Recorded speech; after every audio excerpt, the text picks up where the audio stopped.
Olá!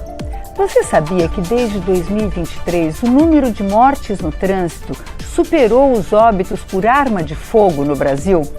Naquele ano, o trânsito levou 34.810 vidas e as armas de fogo, 30.254.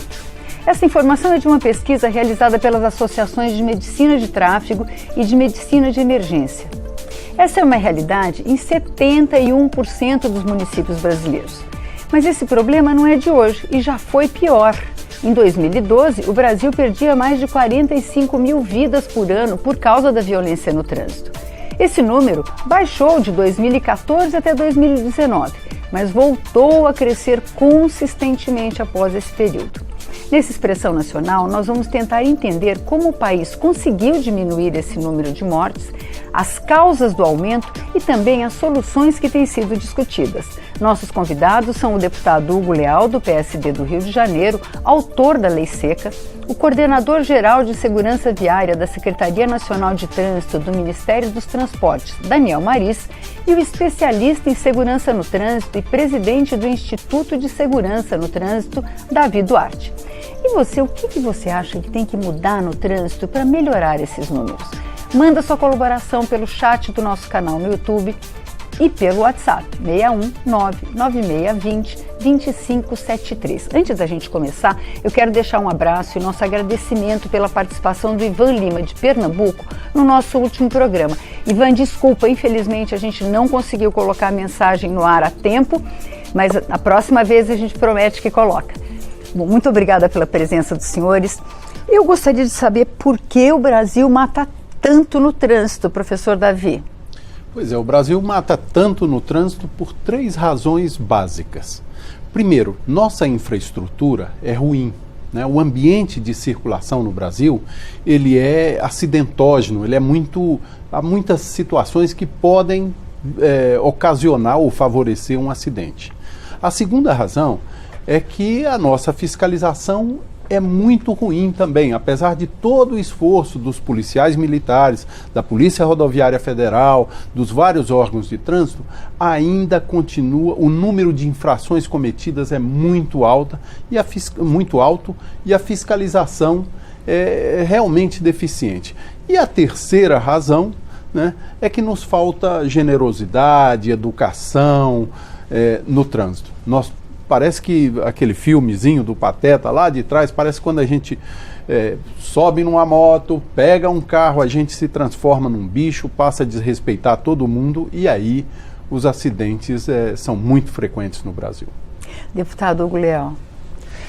Bom, primeiramente é uma satisfação poder estar aqui com 2 figuras tão importantes nessa questão da discussão da questão do trânsito seguro, e dizer que eu prefiro ver o copo meio cheio, né? Eu falo isso porque eu já estou na militância, o professor Davi e o Daniel também há muitos anos, e eu estou aqui no meu 5º mandato, e realmente a gente se deparou com uma situação muito mais gravosa nos anos de 2007, 2008, 2009.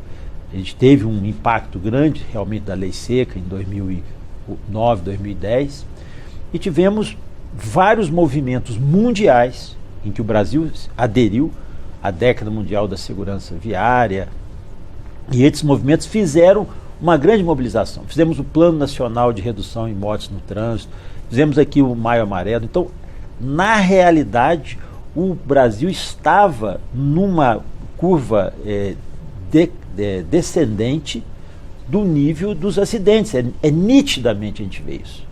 2010, 2011, 2012, 2013, 2014. E aí 2019 ela dá uma desequilibrada, 2019, 2020. 20 pandemia, mas em 2019, 19, 20, 21, nós tivemos no governo, né, o governo central, o governo federal, algumas notícias, alguns sinais, uma sinalização que parecia que o trânsito não era a coisa mais importante. E isso impacta o comportamento humano. Então, essa é uma das questões que como que o país quer enfrentar do ponto de vista do governo central, governo federal, do governo estaduais e do governo municipal. Como é que ele quer estabelecer a lógica para essa questão da violência no trânsito que continua matando. mas nós temos uma responsabilidade em dar continuidade às políticas públicas que foram implementadas ao longo de 2011 até pelo menos 2020. Nós temos que voltar a isso. E tem aspectos que foram positivos. E isso impacta diretamente no comportamento do motorista, no comportamento do pedestre, do ciclista, do motociclista. Isso é óbvio, né? Então, não é só um ambiente legislativo. Nós temos um ambiente legislativo bastante positivo. Talvez ali na questão ainda da velocidade a gente precisa evoluir. Mas, como disse o professor Davi, a evolução no sistema de fiscalização também é importantíssimo. A punição efetiva é uma demonstração. E o que a gente tem que analisar são fenômenos da atualidade, né? Nós não temos uma explosão ainda de veículos. Nós temos muitos veículos, nós estamos na fase de quase 120 milhões de veículos para uma população de 211 milhões de habitantes. Assim, parece que uma proporcionalidade bem significativa, mas você tem um período, você tem um nível de classe de jovens dessa faixa de 25 a 30 anos hoje, que optam por não ter veículo. Em contrapartida, essas pessoas vão buscar novos meios de locomoção nos grandes centros, ou até mesmo nas cidades médias e pequenas. Qual é esse meio de movimento? Ou é ciclomotor, motocicleta ou bicicleta elétrica. Aí nós discutimos, aí nós vemos uma outra circunstância. Empate, aí que nós vamos começar a entender por que essa curva voltou a ser ascendente e o que impacta nisso diretamente, né? Quais são as políticas públicas do governo. Como é que vocês estão vendo essa questão, Daniel? Pois é, Vânia, a questão é complexa, né? Como já posto aqui pelo deputado Hugo Leal e pelo professor Davi, né? Então, uma questão complexa como essa não tem uma solução simples, né? Então, de fato, a gente pode entender um pouco da questão do número de acidentes ou de sinistros, né? Como a gente tem chamado o tema, né? Porque acidente dá a conotação que ele era inevitável e não é o que ocorre com sinistros de trânsito, né? São todos evitáveis, ou sua grande maioria é um tema evitável. Então, a gente precisa conhecer um pouco mais esse tema, aprofundar nosso olhar para ele. E, obviamente, o professor Davi citou aqui a tríade da segurança viária, né? a infraestrutura viária, a fiscalização e, obviamente, o comportamento humano, né? A educação para o trânsito como pontos fundamentais nessa equação. Mas ele é um tema muito complexo, porque não são só esses 3 pontos, mas entender a regionalidade, entender os nichos que estão envolvidos no trânsito, isso é muito importante para que a gente possa tratar cada um deles da sua maneira adequada, né? Então a gente precisa pensar cidades também, a gente precisa entender um pouco mais da mobilidade, a mobilidade, o transporte coletivo ser priorizado em detrimento ao transporte individual, a mobilidade ativa. E aí surgem os desafios como que o deputado colocou, a micromobilidade, o uso dos patinetes, dos cicloelétricos que estão surgindo. Isso tudo forma um sistema muito complexo, né? Então a situação do sinistro de trânsito, esse agravamento, esse aumento do sinistro de trânsito, ele não é um problema só do Brasil. Isso é experimentado na maioria dos países do mundo. Tanto que as Nações Unidas estabeleceu ali o período de 2011 a 2020 como a primeira década voltada à segurança no trânsito, porque verificou-se que cerca de 1,35 milhões de pessoas morrem todos os anos vítimas de sinistro de trânsito no mundo, né? E isso, estima-se ainda que 50 milhões de pessoas ficam feridas todos os anos com relação a isso. Esse reflexo ocorre aqui também no Brasil. Então, é mais um país desse tamanho, dessa magnitude, com essas nossas diferenças regionais que a gente precisa entender.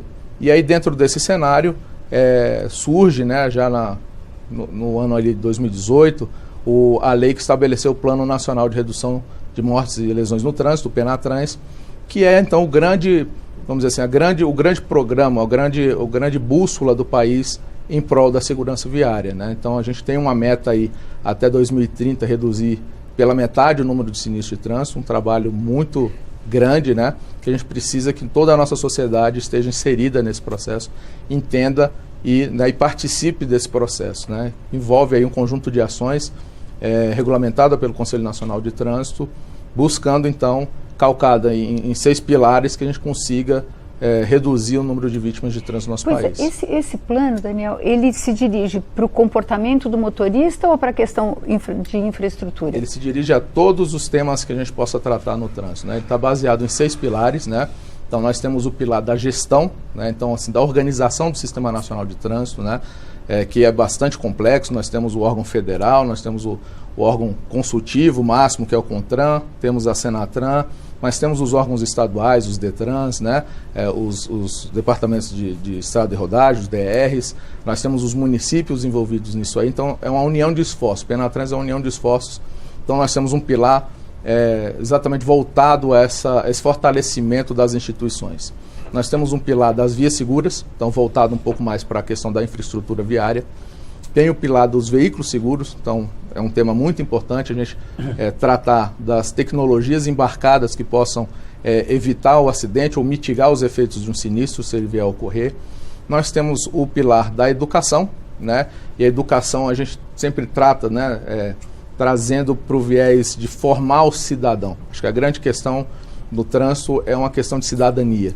Então a gente tem que formar o cidadão para o trânsito, para os seus direitos e deveres no trânsito. Não apenas formar um condutor, um operador de um veículo, mas entender que o papel da educação é muito maior do que isso, que envolve também a capacitação dos agentes de trânsito, né? Dos técnicos, dos gestores, de todos esses que estão envolvidos com o trânsito. Então esse pilar de educação trata muito nessa questão.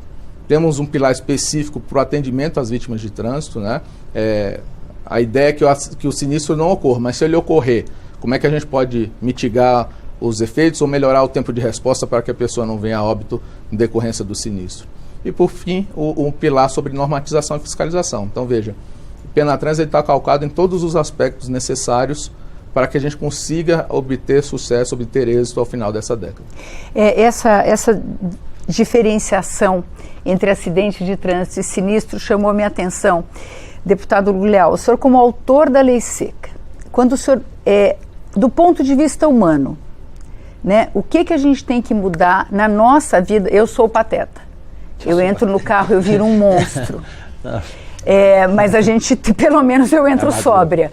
Como é que o senhor acha que o que tem que mudar no comportamento do brasileiro? O que tem que ser reeducado? O que a gente tem que aprender para a gente matar menos no trânsito? Então, assim, eu acho que a gente já evoluiu nesse processo. Eu acho que você cita aí a lei seca. A lei seca faz esse ano, agora nesse mês de junho, 17 anos.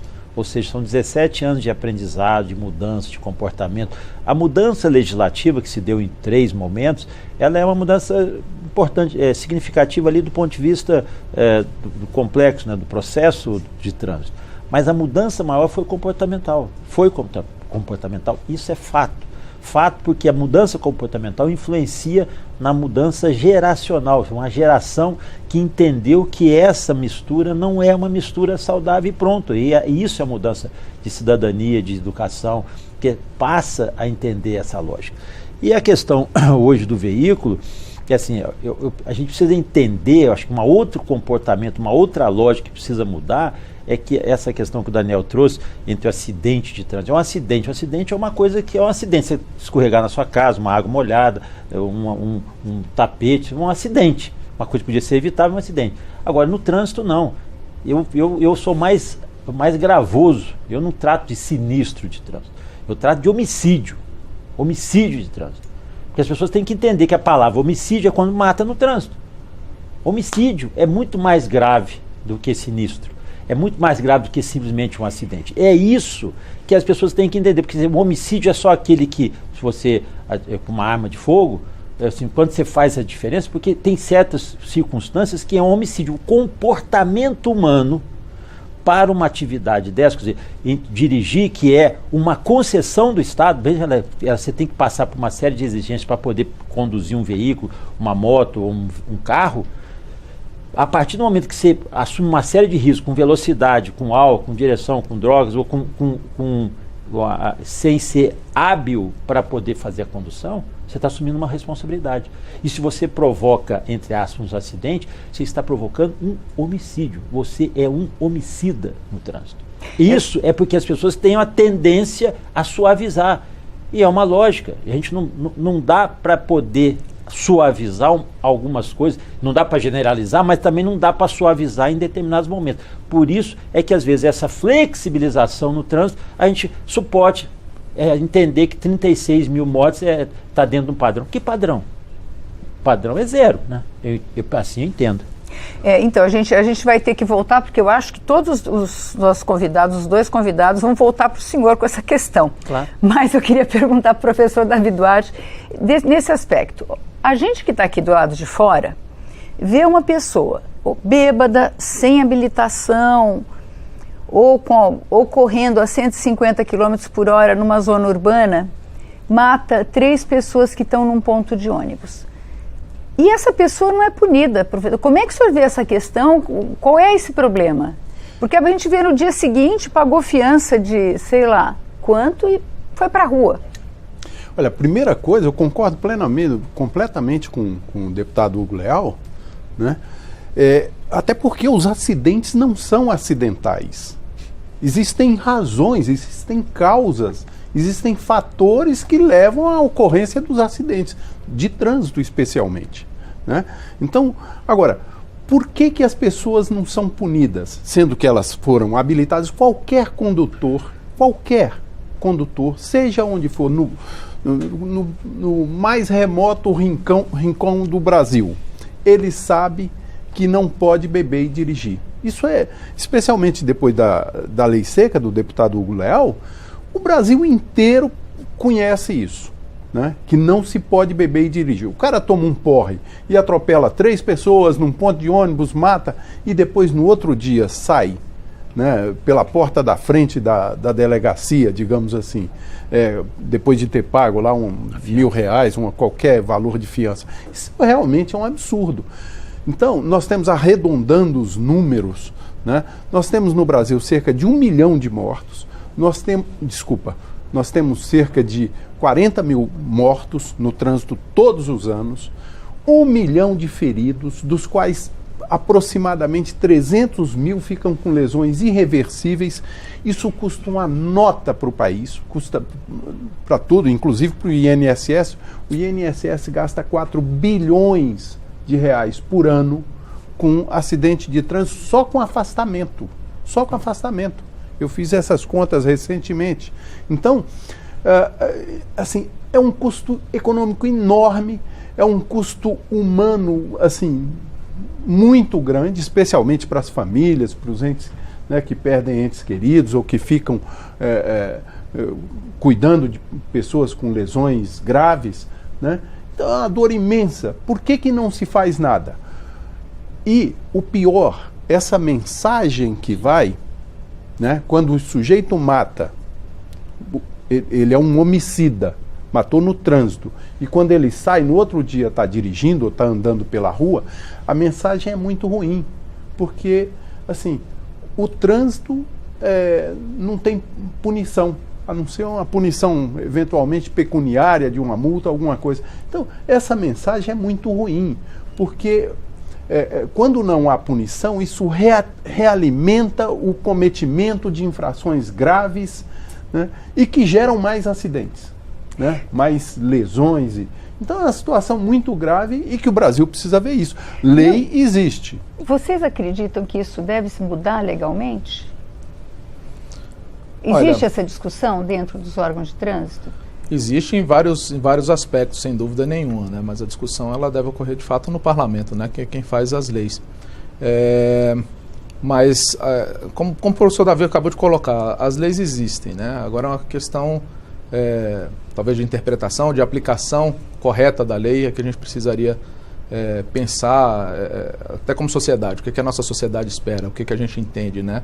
E, obviamente, trazer ao Congresso e, eventualmente, até ao Poder Judiciário essa opinião, essa posição nossa, porque, de fato, não dá para imaginar que uma pessoa que cometa um crime de trânsito sai impune. Assim como qualquer outro crime que ocorra na nossa sociedade, a gente não espera que aquele que o cometeu saia impune. Então, por que no trânsito a gente relativiza, como Sim. o deputado Hugo Leal colocou? Então, esse é um aspecto que a gente tem que aprofundar um pouco mais na nossa sociedade, né?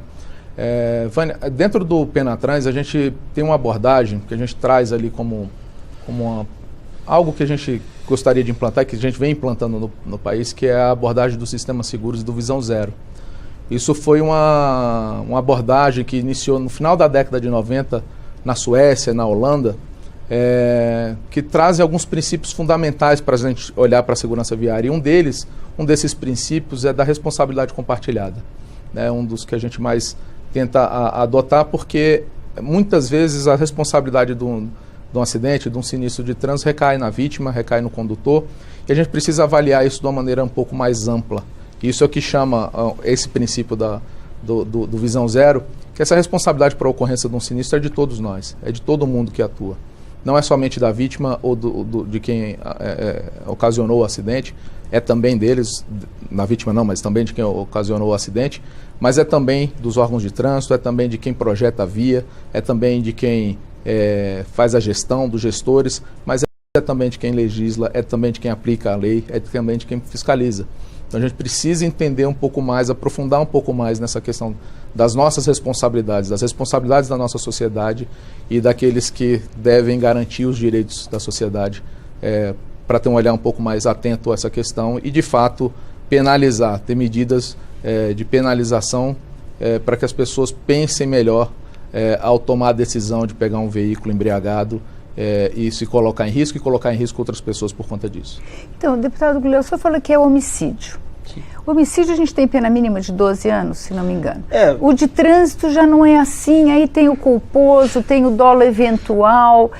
O que impede que uma pessoa que pegue um carro bêbada ou sem habilitação e mate, seja punida como... O que é e como que é essa discussão aqui no parlamento? Não, essa discussão nós já passamos por várias etapas dela, nós já fizemos o rigor, ampliamos a punição, demos equivalência à questão do homicídio mesmo, homicídio simples, homicídio qualificado. Hoje, essas modificações ao longo desses anos endureceram. A questão é a interpretação, às vezes, do Ministério Público e do Judiciário. Porque, Vânia, é interessante, eu costumava brincar com uma figura de linguagem que falava assim, existe o espírito de corpo, né, que as pessoas se definem ali de determinadas categorias. E também existe hoje o espírito de copo. O espírito de copo é interessante porque é o seguinte, a lógica que acontece hoje, na verdade, quando o magistrado, estou falando genericamente, mas dentro da lógica, vê um crime de pedofilia, de corrupção, feminicídio, a tendência dele é ser muito mais rigoroso e tem que afastar da sociedade, porque são crimes que causam repugnância e tudo mais, e ele fala, isso eu não convivo, eu não consigo isso. Mas quando ele se depara com um crime de trânsito, aí ele fala assim, pô, de repente isso eu já fiz, poderia ser comigo. Então, assim, como que eu brinco o espírito de copo? Porque ele falou assim, até sem perceber, bebê dirigir eu já fiz. Até inconscientemente. Sim, mas o que eu estou falando assim, é a percepção do indivíduo. Falo como o magistrado, o Ministério Público, como ser humano. Nós precisamos vencer essa etapa. Nós precisamos vencer essa linha, esse raciocínio, porque não deixa de ser um homicídio. Você citou um exemplo aqui, nós tivemos recentemente, eu acho que uns 2 episódios desses, que a pessoa saiu de madrugada, atropelou, as pessoas estavam num ponto de ônibus. O que aquelas pessoas tinham a ver com a realidade? E vai me dizer que isso não é um homicídio claro, isso aí não podia nem é inafiançável. Vai falar que foi um acidente? Olha quantos outros casos aconteceram, a pessoa estava com velocidade de 160 km numa via urbana. O que é isso? Mesmo que ele não tivesse embriagado, não tivesse feito uso de substâncias estupefacientes, isso aí é um homicídio grave. Essa é o nível de interpretação. Porque a tendência hoje, dentro do Conselho do Poder Judiciário, primeira instância, segunda instância, às vezes até nos tribunais superiores, é dizer assim, não, mas isso aí é relativizar essa situação, porque de repente a pessoa distraiu. Como assim distraiu? Você separar o que é efetivamente um acidente, uma distração, mas de qualquer forma, querido, provocou o fator lesão corporal grave ou morte. Está mexendo no celular. Mexendo no celular, desviou, pum, bateu de frente, morreu a família, matou alguém, atropelou um ciclista. Não é, gente, mas cuidado, é isso que eu estou falando.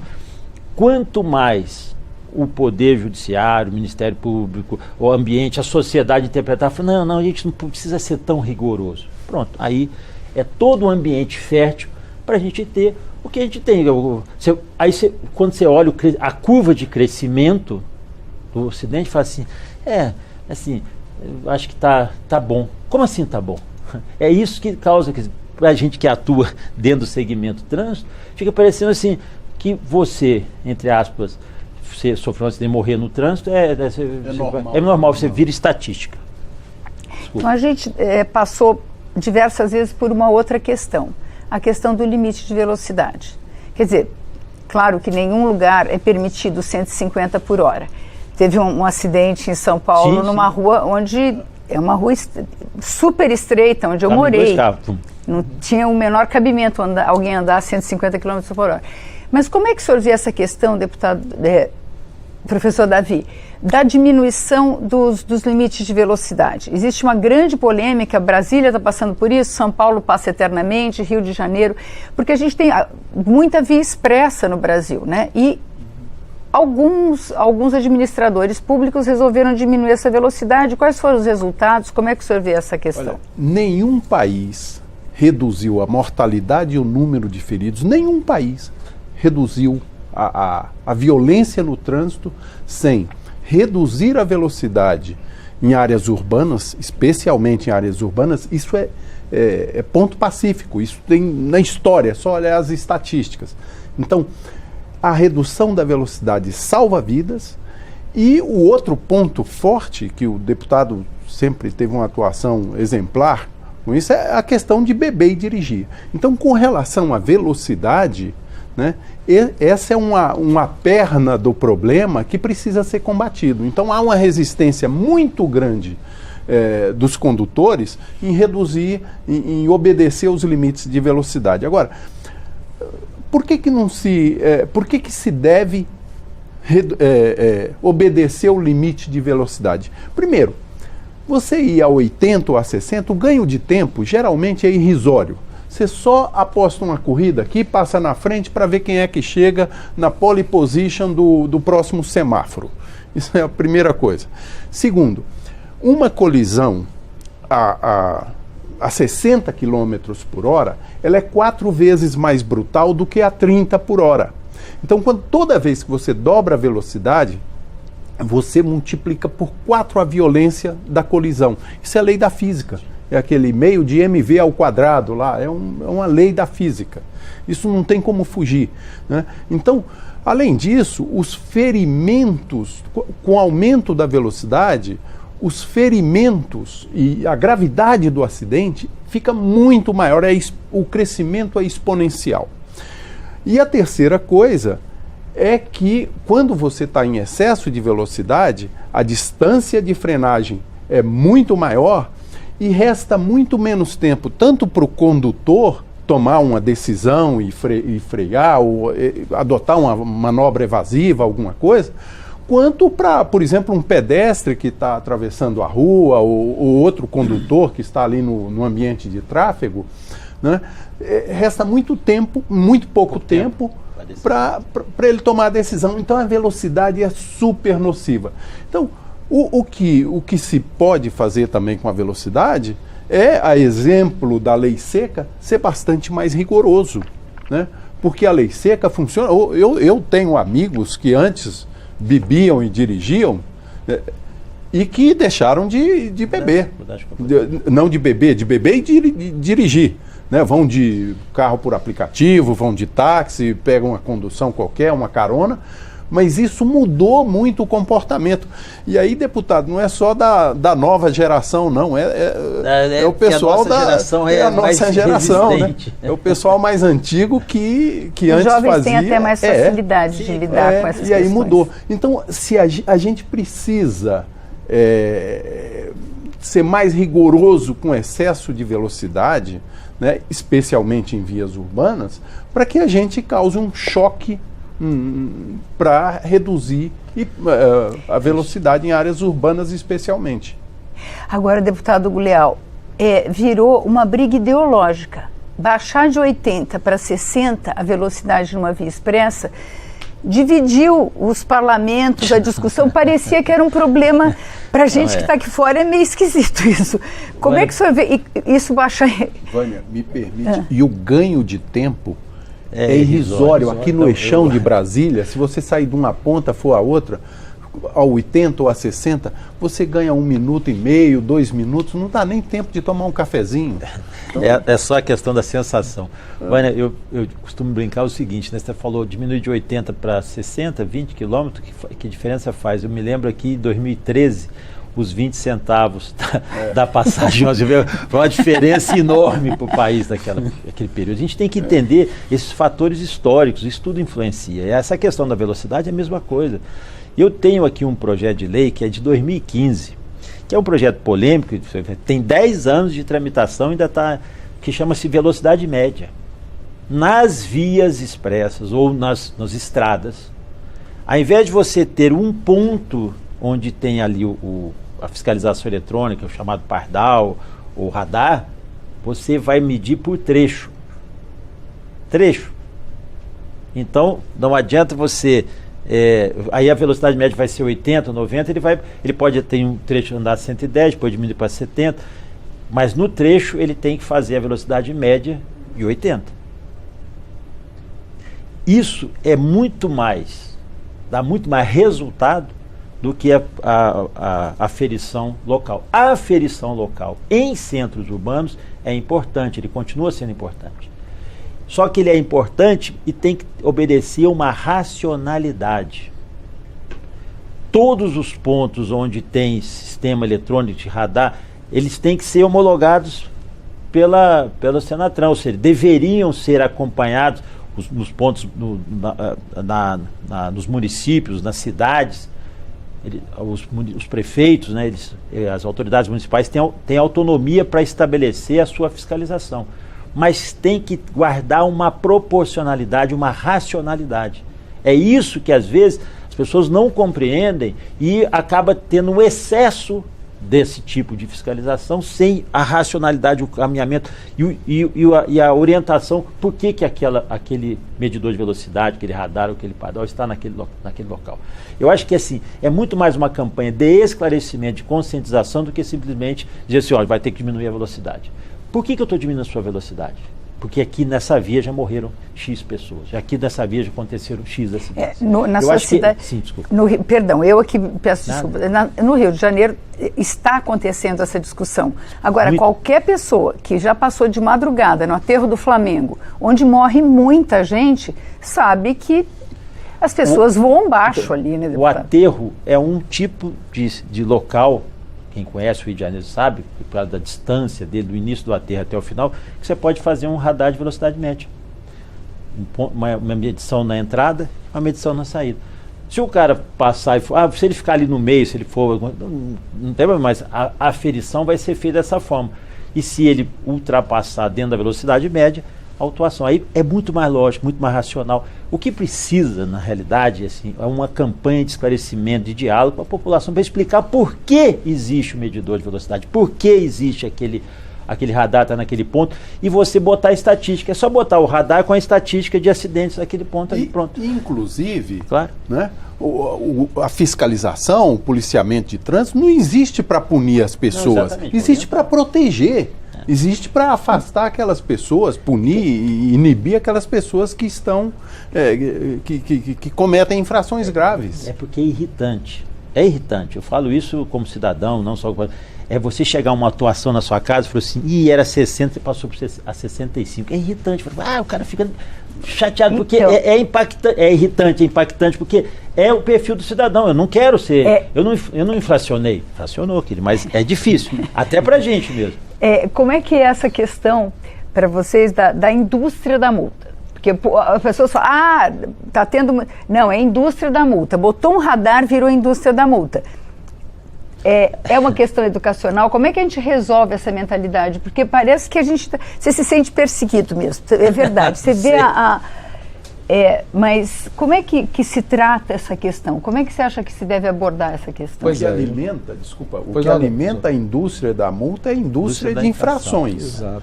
sabe? Que é o que alimenta ali também. E a gente precisa entender que há uma indústria da morte acontecendo.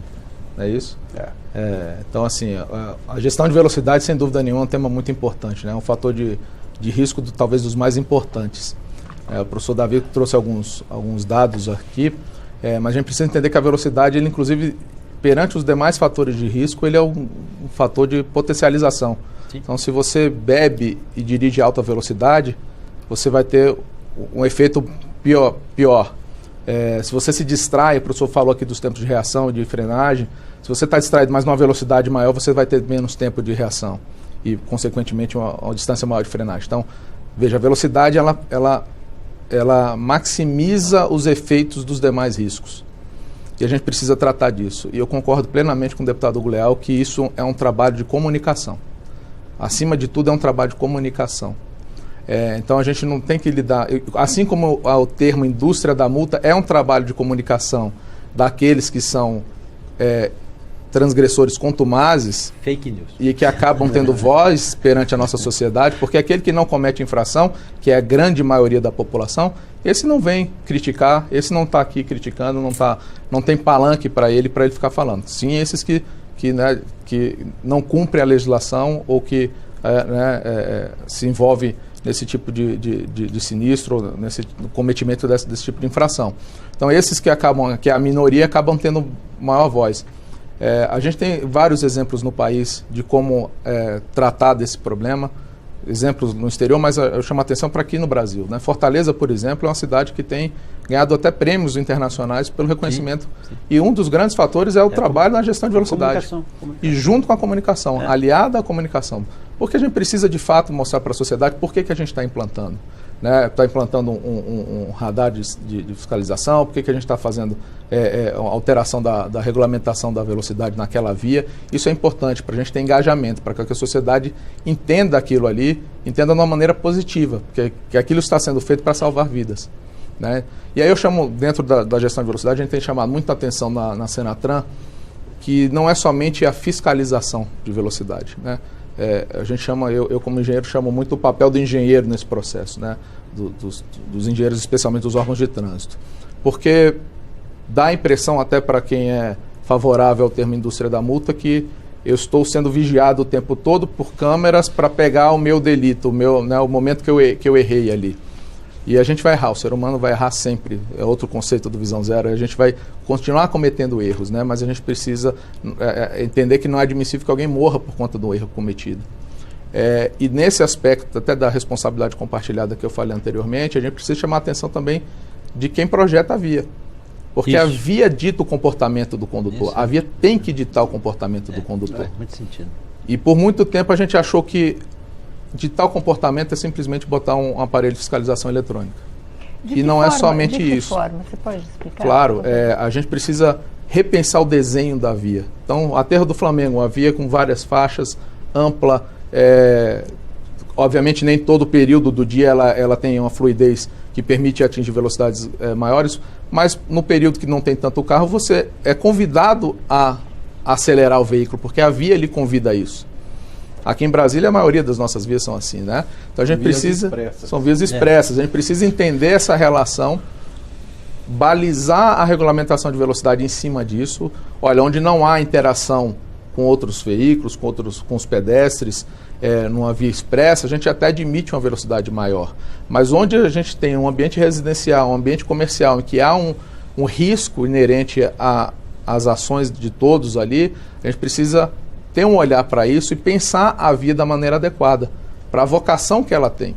Então, assim, a gente precisa construir um ambiente de circulação, um ambiente seguro, que seja... Olha, desculpe interromper, mas, assim, por exemplo, quem vai a Paraty, no Rio de Janeiro, ou aqui em Pirinópolis, a cidade de Goiás, ou Ouro Preto, em Minas, né, essas cidades históricas, não adianta colocar uma placa ali de velocidade máxima 120 km, que o cara vai andar a 20. Não tem como ele andar mais naquela parte histórica. Então, mas as vias expressas são necessárias nas grandes cidades, né?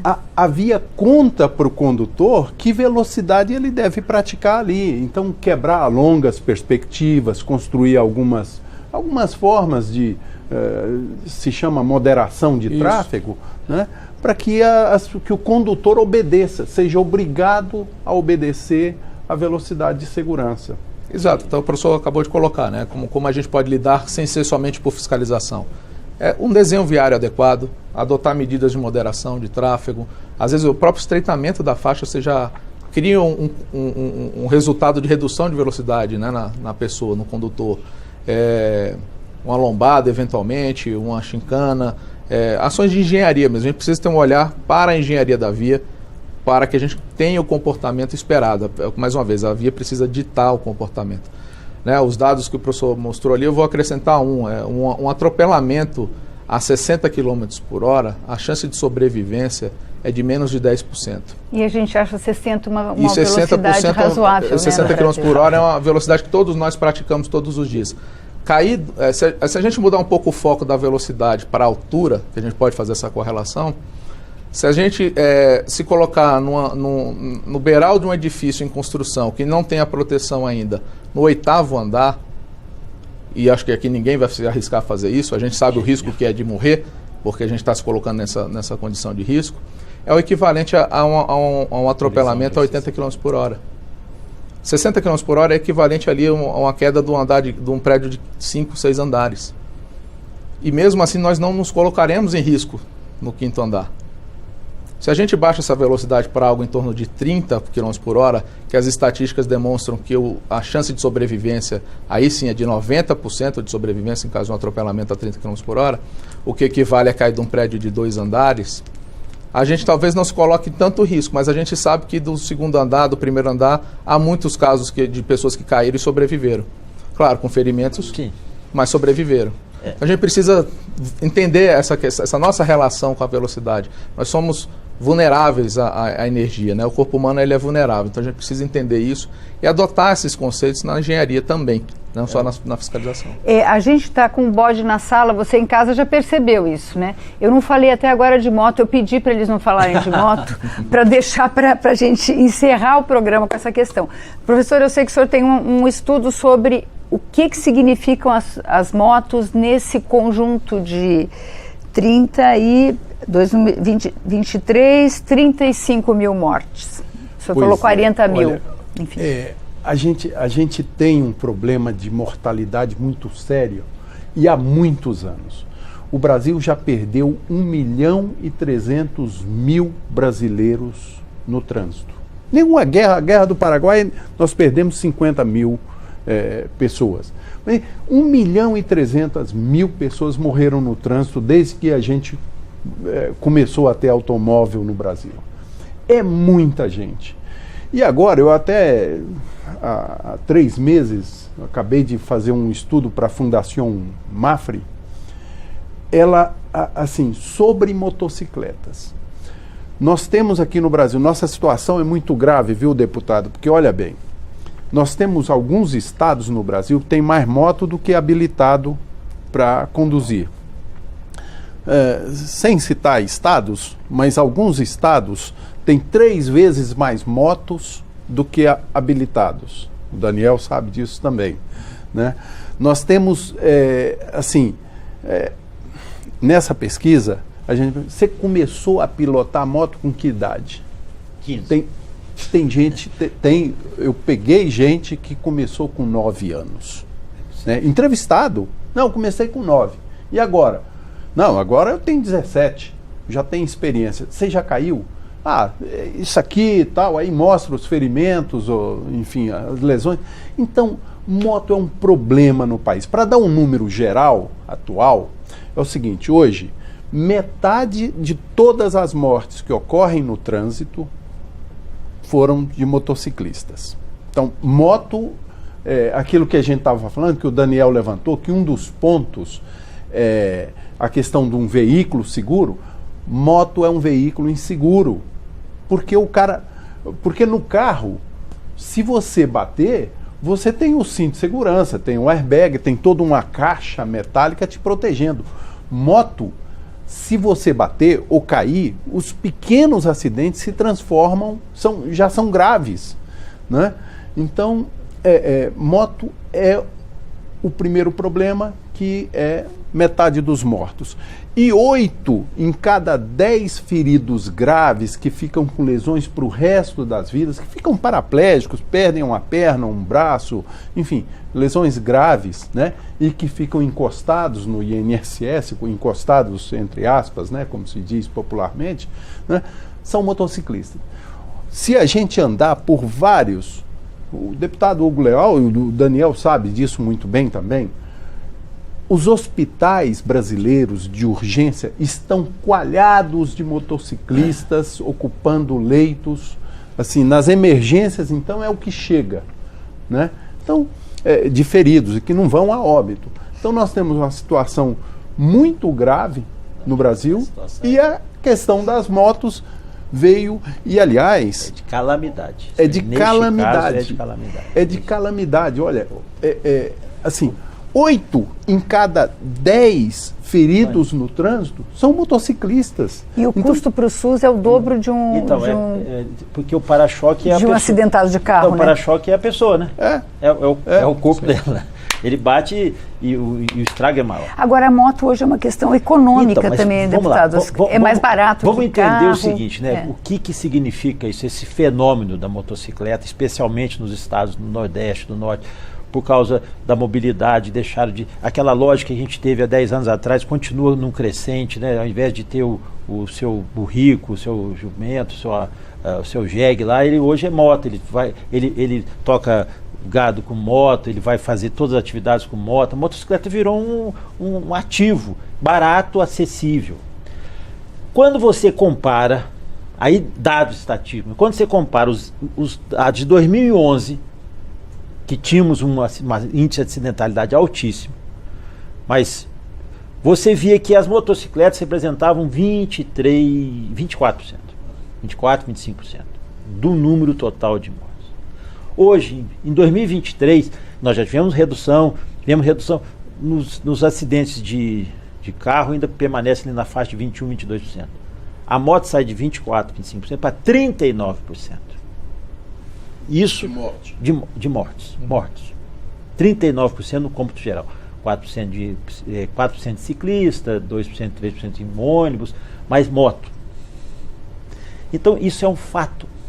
E aí não estou falando de moto, assim, só da questão dos grandes centros, aquelas motos que são necessárias para poder, que virou um ativo importante por causa da mobilidade, por causa da entrega rápida, então de emprego. Eu acho que tudo isso é plenamente justificável. Mas qual é o comportamento que está... Qual é esse comportamento? Como é que você inseriu isso? Eu vou fazer um comparativo aqui, talvez as pessoas vão achar assim meio absurdo, mas é interessante que nós passamos por um momento, um país, né, aqui no país, mas no mundo, principalmente aqui no Brasil, teve reflexo, que foi a questão do cigarro. Lembra disso? Hoje o cigarro foi tão contestado que o cigarro praticamente acabou. Né? E a gente tem... Por que eu estou fazendo essa comparação? Porque é antissocial. É antissocial, mas o que está acontecendo agora dentro do fenômeno que era cigarro antissocial? O tal do vape.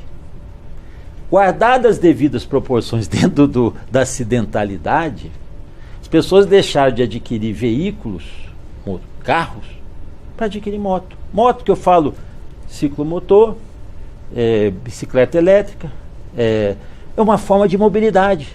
E aí, ao aumentar o número desses veículos no universo, dentro da mobilidade, ele trouxe como consequência esses acidentes. E como tornar mais seguro? Então, hoje a questão dos vapes hoje é uma questão que está assustando muita gente, porque tem uma geração que nunca nem tinha ouvido falar em cigarro, tinha pavor de cigarro, e o vape parece ser uma coisa singela. Não é singelo, é extremamente perigoso, tão mais perigoso que o cigarro. E a mesma coisa na motocicleta, a pessoa fala, não, eu não tenho carro, não quero carro, que não quero aborrecimento. Aí compra um ciclomotor, uma bicicleta elétrica, e vai estar vulnerável mais quanto que um carro. Parece uma coisa que é contraditória, mas é o que eu estou falando assim, é estatístico. Então como é que você faz isso? A questão dessas campanhas de esclarecimento. A quantidade de pessoas que adquirem uma bicicleta elétrica, que é um excelente meio de mobilidade nos grandes centros, principalmente em bairros assim, mas não compram um capacete. não entende da regra de trânsito. Ou estão na calçada, ou estão na via, na contramão. Assim, não tem o mínimo de esclarecimento. Ah, mas não precisa de habilitação. Eu sei, querido, eu sei que você não precisa de habilitação. Eu falo isso dentro da minha casa. Eu sei que você não precisa de habilitação, mas você precisa do mínimo de esclarecimento, porque você, como pedestre, você sabe que você calçada, faixa, você sabe se comportar. Mas como, às vezes, o ciclista menos, né, porque é propulsão humana, mas a bicicleta elétrica, que alcança até 25 watts, ela pode desempenhar uma velocidade e ainda tem as lojas que autorizam aumentar a velocidade. Turbina. E isso é extremamente perigoso. E é o que está aumentando as estatísticas que nós estamos vendo aqui. Como resolver isso, Daniel? E já que a fiscalização, enfim, já é difícil para o tanto de carro que o país tem, né? Com esses veículos leves. Mais uma vez, um grande desafio, né? Veja bem, isso é uma realidade própria do Brasil, né? Se a gente não consegue olhar mundo afora e ter uma realidade parecida com a nossa, e aqui eu chamo a nossa América Latina, de uma forma geral, né? Esse é uma questão, um problema, um desafio que a gente enfrenta e vê em todos os países da América Latina especialmente.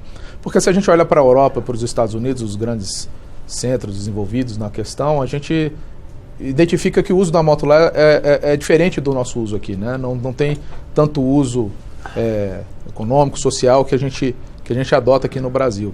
É mais quase como um veículo de lazer lá. E cada um tem uma regra diferente para isso, não tem essa quantidade, esse volume de veículos. Talvez o mais próximo, né, nessa abordagem seria os países do sul asiático, sudeste asiático ali especialmente, né? Mesmo assim eles têm questões mais próprias, né? O volume é tão maior que eles estão... A relação deles é mais com o pedestre do que com os outros veículos, né? Então é uma cultura tão voltada à moto que a relação já não é nossa relação do veículo com outros veículos, né? Da moto com os demais veículos, mas sim com o pedestre. Então esse é um tema próprio do Brasil e portanto a gente precisa tomar soluções próprias nossas, né? E o desafio é muito grande, porque a gente precisa entender o comportamento, a gente precisa entender o uso e ao mesmo tempo trazer segurança para esse processo. Então a gente tem algumas medidas sendo adotadas, algumas experiências sendo realizadas, ou talvez a experiência mais clássica e mais conhecida no momento seja a experiência da faixa azul, né? Daquela faixa prioritária destinada à circulação do motociclista, que é uma sinalização em caráter experimental que a Senatran está conduzindo junto com alguns municípios. Para quem não está entendendo o que é a faixa azul, é como se você pegasse entre a via de dois carros, você desenhasse, você separasse um espaço para o motociclista funcionar. Exatamente. É pintado de azul no chão. Isso eu vi em São Paulo. E também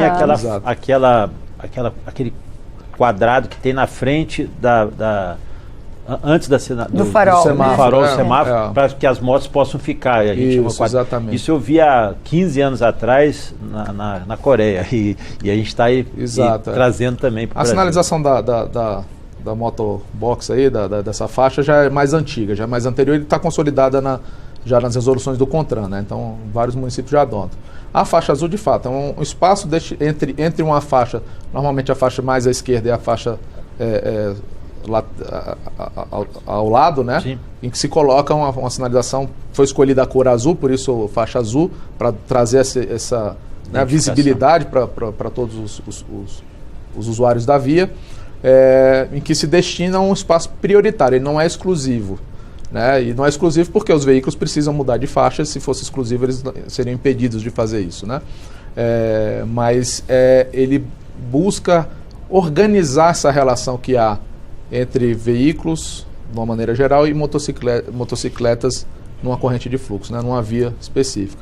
É uma experiência que surgiu ali em São Paulo. São Paulo, há alguns anos atrás, teve uma experiência não bem sucedida com relação a isso, e do aprendizado se teve um novo projeto, que é esse que a gente está testando. Então, São Paulo foi adotado em várias vias aí com o acompanhamento da Senatran. Isso já se espalhou para algumas outras cidades, então hoje nós temos São Bernardo do Campo, Salvador, Recife, Santo André, algumas cidades que estão experimentando essa sinalização, e a gente está colhendo dados disso para saber se ela é efetiva. Os primeiros resultados dão uma redução bastante significativa em termos de sinistros, principalmente sinistros fatais envolvendo os motociclistas. Mas a gente precisa ter uma certa cautela na implantação disso, porque isso talvez seja uma realidade local de São Paulo. Sim. Que veio um processo, mais uma vez, um processo que foi estabelecido, basicamente um processo de engenharia de tráfego, mas que veio aliado a um grande trabalho de comunicação. Então, assim, mais uma vez eu reforço a questão da comunicação, que é muito importante. A gente está terminando, eu queria que o senhor tivesse um minuto só de considerações finais. Ou continue essa conversa. A questão da moto é muito séria no Brasil. Hoje a gente já tem mais de 15 estados brasileiros que tem mais moto do que automóvel. Então é um processo irreversível e que não só a Senatran, mas os Detrans, todos os órgãos de trânsito, precisam estudar mais isso e trazer soluções, porque é uma situação grave e que nós precisamos resolver.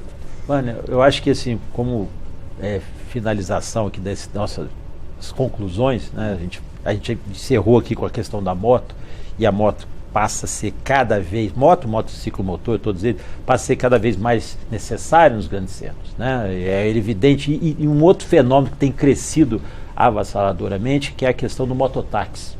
Transporte de passageiros. A gente não conseguiu chegar lá. E aí, porque se você vê os dados estatísticos, muito também tem a ver com essa tipo de mobilidade.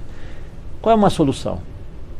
No momento em que você tiver transportes alternativos, transportes coletivos, transporte passageiro coletivo, que não diz que dê conforto e que dê mobilidade rápida, aí você começa a entender que a dinâmica da cidade priorize os transportes coletivos e não os transportes individuais.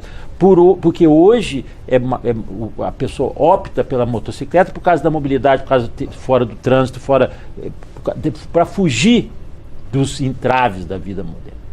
Na realidade, cada um dos estados, municípios, vai ter que fazer esse esforço no investimento de massa nos transportes, melhoria dos transportes e na qualidade. Lá na minha cidade, no Rio de Janeiro, o prefeito Eduardo Paes tem feito um investimento, um esforço hercúleo, exatamente para poder, no momento que você estabelece uma boa mobilidade através dos transportes públicos, você evita carros e motos.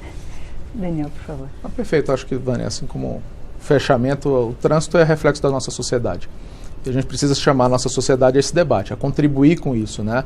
Não somente aqui especialistas ou as pessoas que vivem disso e vivem para isso no seu dia a dia, mas que a nossa sociedade entenda, né, suas responsabilidades, seus direitos, suas obrigações no trânsito. Então, só para fechar, a gente traz o tema da campanha educativa desse ano da Senatran, que é desacelere, seu bem maior é a vida. Então, chamando a atenção para a questão da velocidade como um ponto fundamental. O Ricardo Machado, ele mandou uma mensagem para a gente dizendo exatamente isso. Ele diz que é importantíssimo esse debate diante do cenário atual de 34 mil mortes por ano no trânsito brasileiro e tendo como principal fator as velocidades das vias.